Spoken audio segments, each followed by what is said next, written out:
일본의 심장부에 우리 눈앞에 오랫동안 숨겨져 있던 놀라운 역사가 있다는 사실 혹시 알고 계셨나요? 오늘은 바로 그 1300년의 세월을 간직한 한 신사에 얽힌 미스터리를 함께 파헤쳐 보려고 합니다. 자, 그럼 바로 핵심 질문부터 던져보죠. 도대체 어떻게 현대 일본에 있는 신사가 고대 한국 왕국의 왕자를 신으로 모시게 된 걸까요? 바로 이 질문에서 오늘 이야기는 시작됩니다. 이게 정말 흥미로운 게요.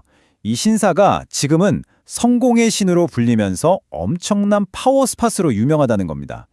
아니, 총리가 되기 전에 이곳을 찾아온 정치인만 해도 여럿이고요.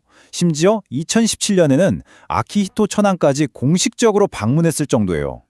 매년 30만 명이 넘는 사람들이 찾는 이 강력한 힘의 원천은 대체 뭘까요? 그 비밀의 중심에 바로 고마 신사가 있습니다.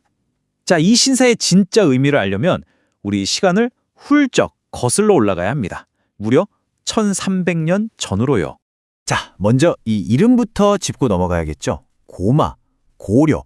이게 뭐냐면요. 고대 일본에서 바로 우리가 아는 그 고구려를 부르던 말이었습니다.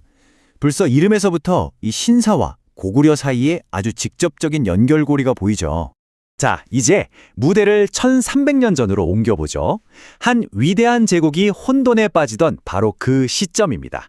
이 신사가 세워진 데에는 정말 극적인 배경이 있거든요. 이 연표를 보시면 당시 상황이 얼마나 급박했는지 바로 느껴지실 거예요.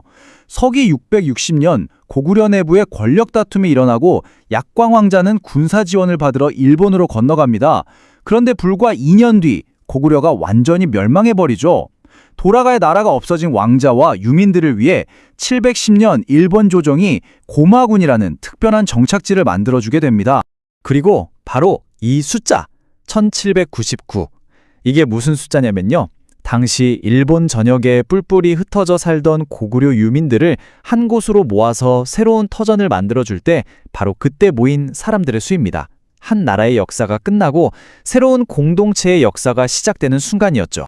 당시의 기록에는 이렇게 남아 있습니다.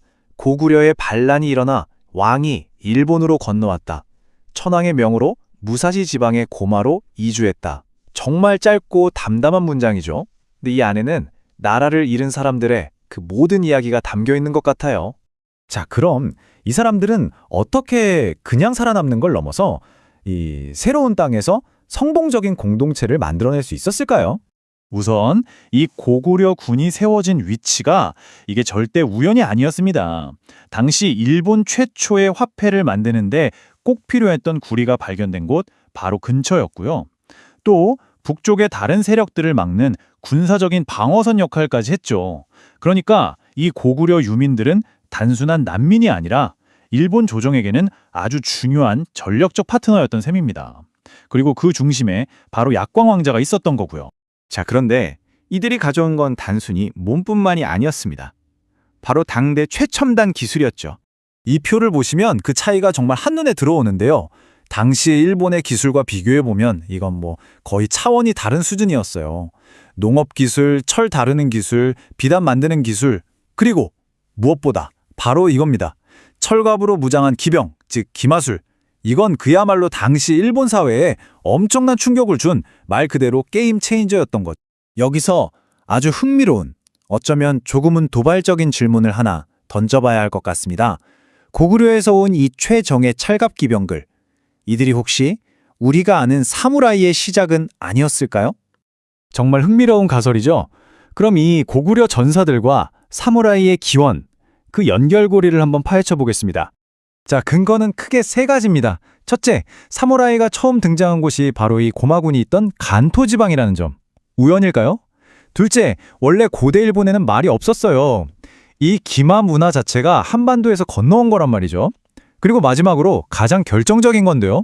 고구려 기병들이 쓰던 철갑옷, 말갑옷, 안장 같은 장비들이 나중에 사무라이의 상징이 된 장비들의 거의 원형에 가깝다는 겁니다. 이 모든 걸 종합해보면 고구려의 이 강력한 군사 문화가 사무라이라는 새로운 무사 계급을 만드는데 아주 핵심적인 역할을 했을 거라는 추측이 굉장히 설득력 있죠? 자, 이렇게 고구려의 유산이 일본 역사에 깊숙이 스며드는 동안 이 고마 신사 자체는 또 어떤 역사를 겪어왔을까요? 고마 신사의 운명은 크게 세 번의 변화를 겪습니다.